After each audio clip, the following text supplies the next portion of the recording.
আসসালামু আলাইকুম ওরহমতুল্লাহি ওবারাকাতু। দিনী আমল ইউটিউব চ্যানেলের দিনী ভাই বোনেরা, আমি আশা করি আল্লাহ তাআলার অশেষ রহমতে আপনারা ভালো আছেন, সুস্থ আছেন। আলহামদুলিল্লাহ, আজ আমি অত্যন্ত গুরুত্বপূর্ণ ছোট্ট একটি ভিডিও নিয়ে আপনাদের সঙ্গে হাজির হয়েছি।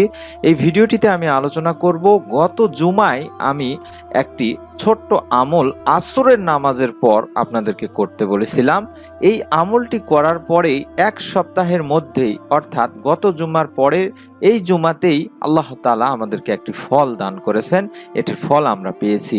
অত্যন্ত গুরুত্বপূর্ণ ভিডিওটির আমলটি অবশ্যই আপনাদেরকে অনুরোধ করব সম্পূর্ণ দেখার জন্য। কোন আমলটি আপনারা করবেন, বিশেষ করে যারা অভাব অনটনে কিংবা চাকরি বাকরি কিংবা আপনারা অশান্তির মধ্যে আছেন, যাদের দোয়া কবুল হচ্ছে না, তারা এই ভিডিওটি অবশ্যই সম্পূর্ণ দেখবেন। আমি অনুরোধ করছি, দয়া করে সকলেই ভিডিওটিতে এখনই একটি করে লাইক দিন। চ্যানেলটি যারা সাবস্ক্রাইব করেননি, দয়া করে সাবস্ক্রাইব করে বেল বাটনটি অন করে রাখবেন, যাতে করে আমাদের নতুন ভিডিওগুলো আপনি মিস না করে ফেলেন। চলুন আমরা সম্পূর্ণ ভিডিওটি থেকে বিস্তারিত জেনে নেই। আমি আপনাদেরকে যে আমলটি করেছিলাম সেটি আপনাদের সামনে তুলে ধরছি। জুমার দিন আসরের পরের আমল আমি করেছিলাম। জুমা মুসলমানদের সাপ্তাহিক বিশেষ ইবাদতের একটি দিন। এই দিনের ইবাদতের ফজিলত অন্যান্য দিনের তুলনায় কিন্তু অনেক বেশি। এই দিনের ইবাদতের নির্দেশ ও গুরুত্ব তুলে ধরে মহান রব্বুল আলামিন আল্লাহ তাআলা পবিত্র আল কোরআনে একটি সূরা নাজিল করেছেন। যে সূরাটির 9 থেকে 10 নম্বর আয়াতের অর্থই হচ্ছে, মুমিনগণ, জুমার দিনে যখন নামাজের আজান দেওয়া হয়, তখন তোমরা আল্লাহর স্মরণের পানে দেরি না করে বেচা কিনা বন্ধ করো। এটা তোমাদের জন্য উত্তম যদি তোমরা বোঝো। অতঃপর যখন নামাজ সমাপ্ত হবে, তখন তোমরা পৃথিবীতে আবার ছড়িয়ে পড়ো এবং আল্লাহ তাআলার অনুগ্রহ তালাশ করো এবং আল্লাহ তাআলাকে অধিক পরিমাণে স্মরণ করো, তবেই তোমরা সফল কাম হবে। সূরা জুমা আয়াত 9 থেকে 10-এ বলা হয়েছে। অর্থাৎ জুমার দিনের বিশেষ কিছু আমলের মধ্যে আপনাদেরকে এই একটি আমল করতে হবে, সেটি হলো আসর থেকে মাগরিবের মধ্যে আমল করতে হবে। এই সময় আপনাদেরকে অবশ্যই বিশ্বনবী সাল্লাল্লাহু আলাইহি সাল্লামের ছোট্ট কিছু দরুদ পড়তে হবে। অপরটি হলো আসর থেকে মাগরিবের মধ্যবর্তী সময়ে অবশ্যই ইবাদত বন্দেগীতে আপনাকে নিয়োজিত থাকতে হবে এবং একটি দোয়া পাঠ করতে হবে। জাবের ইবনে আব্দুল্লাহ রাদিয়াল্লাহু তাআলা আনহু থেকে বর্ণনা করা হাদিসে আল্লাহ রাসূল সাল্লাল্লাহু আলাইহি সাল্লাম বলেছেন, জুমার দিনে এমন একটা সময় রয়েছে যাতে আল্লাহর বান্দা আল্লাহর কাছে যা চায় আল্লাহ তাআলা তাই দেন। অতএব তোমরা আসরের শেষ সময়ে তা তালাশ করো। এটি আবু দাউদ এবং নাসাই শরীফের একটি হাদিস। অবশ্যই আল্লাহ তাআলা এই সময় দোয়া কবুল করবেন। সুবহানাল্লাহ, সুবহানাল্লাহ, সুবহানাল্লাহ।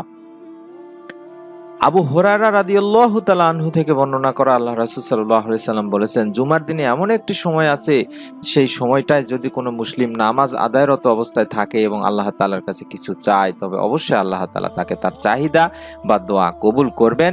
এবং এরপর রাসূল সাল্লাল্লাহু আলাইহি সাল্লাম তার হাত দিয়ে ইশারা করে সময়টির সংক্ষিপ্ততার ইঙ্গিত দেন। বুখারী শরীফে বলা হয়েছে। এছাড়াও আব্দুল্লাহ ইবনে সালাম রাদিয়াল্লাহু তাআলা আনহু বর্ণনা করেছেন, শুক্রবার বা জুমার দিন আসরের পর থেকে সূর্যাস্ত পর্যন্ত দোয়া কবুল করা হয়। এটি বিখ্যাত সিরাত গ্রন্থ জাদুল মাওয়াদেও বর্ণিত আছে, জুমার দিন আসরের নামাজ আদায়ের পর দোয়া কবুল হয়। সুবহানাল্লাহ, সুবহানাল্লাহ। এছাড়াও তিরমিজিতেও একই কথা বলা হয়েছে। ইমাম আহমদ রাহমাতুল্লাহ আলাইহি একই কথাই বলেছেন। আসরের শেষ সময় বলতে কোন সময়টি? অর্থাৎ আসরের শেষ সময় বলতে সূর্য ডোবার আগ মুহূর্তের সময়টি। জাবের ইবনে আব্দুল্লাহ রাদিয়াল্লাহু তাআলা আনহু থেকে বর্ণিত আল্লাহ রাসূল সাল্লাল্লাহু আলাইহি সাল্লাম বলেছেন, জুমার দিনের 12 ঘন্টার মধ্যে এমন একটি মুহূর্ত বা সময় রয়েছে, যদি কোনো মুসলিম এই সময় বা এই মুহূর্তে আল্লাহ তাআলার কাছে কিছু প্রার্থনা করে, তাহলে মহান আল্লাহ তাআলা ও সর্বশক্তিমান আল্লাহ তাআলা তাকে তা দান করেন। এই মুহূর্তটি তোমরা আসরের শেষ সময় অনুসন্ধান করো। আবু দাউদ হাদিস নম্বর 1048।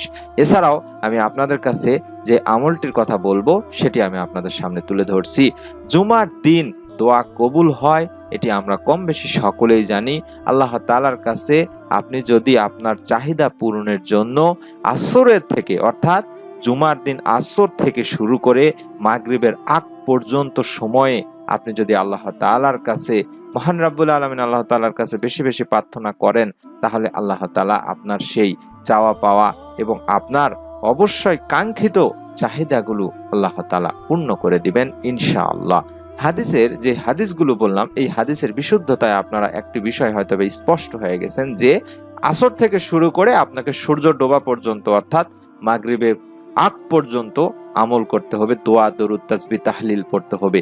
এই সময় আল্লাহ তাআলা দোয়া কবুল করে থাকেন। এবার আসুন যে দোয়াটি আমি করেছিলাম সেটি, আর এই দোয়াটি হলো জীবিকা নির্বাহের জন্য বা অভাব অনটন কিংবা দারিদ্রতা থেকে দূর করার জন্য, পরিবারের অশান্তি থেকে দূর করার জন্য, টাকা পয়সা পাওয়ার জন্য, ধনী হওয়ার জন্য এই দোয়াটি মূলত আমরা করেছিলাম। এই দোয়াটি রাসূল সাল্লাল্লাহু আলাইহি সাল্লাম নিজে শিখিয়ে দিয়েছিলেন একজন সাহাবী বা একজন জনৈক ব্যক্তিকে। এই দোয়ার মাধ্যমে সেই সাহাবী আল্লাহ তাআলার অশেষ মেহেরবানিতে ধনী হয়ে গিয়েছিলেন।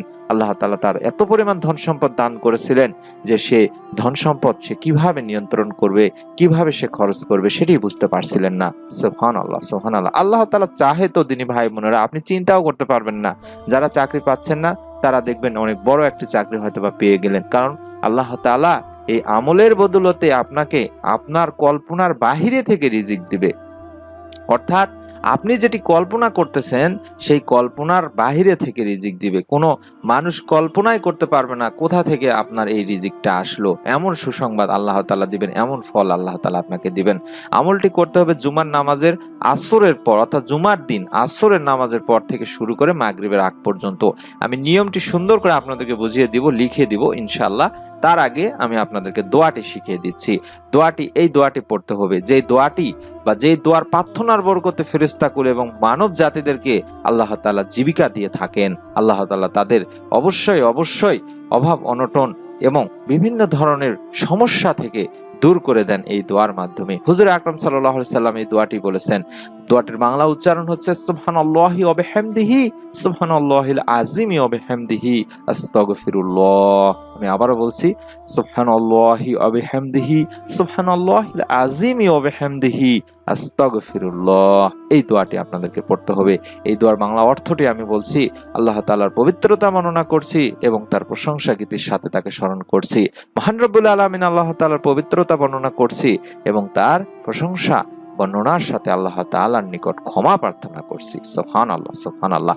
এবার সুন্দর করে নিয়মটি শুনে নিন। প্রথম কাজ হচ্ছে জুমার দিন আসর থেকে শুরু করে মাগরিব পর্যন্ত এই দোয়াটি আপনাদেরকে পড়তে হবে। দোয়াটি পড়ার আগে অবশ্যই আপনাদেরকে 3 বার দরুদে ইব্রাহিম পড়ে নিতে হবে, যেটি আমরা নামাজের বৈঠকে পড়ে থাকি, দরুদ শরীফ আর কি। সেটি 3 বার আপনাদেরকে পড়ে নিতে হবে। তারপরে যে দোয়াটি এখন দেখাচ্ছি, যেটি দোয়াটির কথা বললাম, এই দোয়াটি গুনে গুনে হাতের করে আপনি গুনে গুনে 100 বার পড়বেন। তারপরে আবারও আপনাকে 3 বার দরুদে ইব্রাহিম পড়তে হবে। সবশেষে আপনাদেরকে তওবা ইস্তেগফার করতে হবে, অর্থাৎ আস্তাগফিরুল্লাহ 100 বার পড়তে হবে। তারপর 2 হাত তুলে আল্লাহ তাআলার কাছে আপনার সমস্যার কথাগুলো বলবেন। ইনশাআল্লাহ মহান রব্বুল আলামিন আল্লাহ তাআলা জুমার দিন আসরের পরে যদি কেউ এই দোয়াটি পড়েন, অন্তত 70 বার পড়ার কথা বলা হয়েছে, আমরা 100 বার আমলটি করেছি, আপনি চাইলে 70 বার দোয়াটি পড়তে পারেন। এই দোয়াটি পড়লে তবে সপ্তাহ দিনেই আল্লাহ তাআলা চাহে তো তার আর্থিক অবস্থার পরিবর্তন হতে পারে। অর্থাৎ 1 সপ্তাহের মধ্যেই আমরা এই গত শুক্রবারে করে আল্লাহর অশেষ মেহেরবানিতে এই শুক্রবারে এর ফলাফল পেয়েছি। আমাদের বিভিন্ন জায়গা থেকে আল্লাহ তাআলা যে সমস্ত জায়গা থেকে আমাদের রিজিকের সমস্যা ছিল সেগুলো আল্লাহ তাআলা সমাধান করে দিয়েছেন এবং রিজিক দান করেছেন। নবী করিম সাল্লাল্লাহু আলাইহি সাল্লাম নিজেও বলেছেন, যে ব্যক্তি এই দোয়াটি দৈনিক 1000 বার পড়তে পারবে, অর্থাৎ সারা দিনে যদি আপনি 1000 বার পড়তে পারেন, তাহলে আল্লাহ তাআলা চাহে তো সে অল্প দিনেই ধনী হয়ে যাবে। সুবহানাল্লাহ, সুবহানাল্লাহ। আমি আপনাদেরকে ইস্তেগফার করার ফজিলত বলেছিলাম বিভিন্ন ভিডিওতে। যে ভিডিওটিতে আমি বলছিলাম যে ইস্তেগফার করলে মহান রব্বুল আলামিন আল্লাহ তাআলা আপনার অকল্পনীয় উৎস থেকে রিজিক দান করবেন, আপনার পরিবার সংসারে অভাব অনটন দূর করে দিবেন। দিনী ভাইরা আমলটি করে দেখুন, বিশ্বাস নিয়ে ইনশাআল্লাহ আল্লাহ তাআলা আপনাদেরও অবশ্যই দোয়া কবুল করবেন। যারা সহি নিয়তে আমলটি করবেন তারা সকলে ভিডিওটিতে একটি করে কমেন্ট করবেন, নিয়ত করার উদ্দেশ্যে কমেন্ট করবেন আমিন লিখে। আল্লাহ তাআলা আমাকে আমলটি করা তৌফিক দান করুন, আমিন। এরকম যদি কমেন্ট বড় করে লিখতে পারেন লিখবেন, না হলে শুধু আমিন লিখবেন। আমি অনুরোধ করব সকলেই কমেন্ট করার জন্য এবং আপনার নিকট আত্মীয়স্বজনদেরকেও আমলটি করার জন্য বলবেন এবং আমাদের ভিডিওগুলো কেমন লাগতেছে সেটিও আপনি বলতে পারেন। তবে অনুরোধ করব ভিডিওগুলোতে লাইক দেওয়ার এবং চ্যানেলটি সাবস্ক্রাইব যারা করেননি তারা অবশ্যই সাবস্ক্রাইব করে বেল বাটনটি অন করে রাখার। আল্লাহ তাআলার অশেষ মেহেরবানিতে আমরা প্রতিদিন ভিডিও দেওয়ার চেষ্টা করি, যাতে করে আপনারা সেই ভিডিওগুলো আমলগুলো করতে পারেন। আমাদের জন্য দোয়া করবেন।